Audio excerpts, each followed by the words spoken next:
Welcome to Zisodel TV. Kindly subscribe, share, and like for latest updates and news.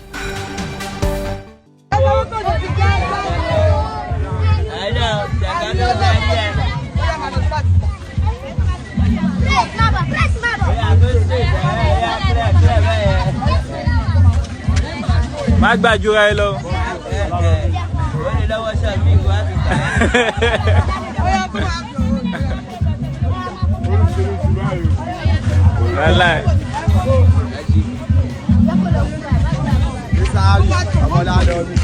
Oya, Lexus, baba Lexus tó tẹ̀ sí nọ́mbà ọ̀kan lára.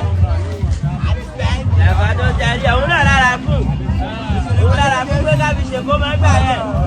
Bad story tó happen ní thank God. Ó ti padà ṣe. Àpò ìbílẹ̀sì. Àpò ìbílẹ̀sì. Man wey buy this one, you dey hear?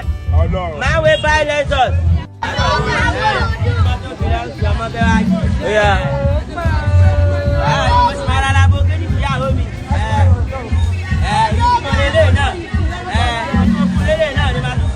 Ani.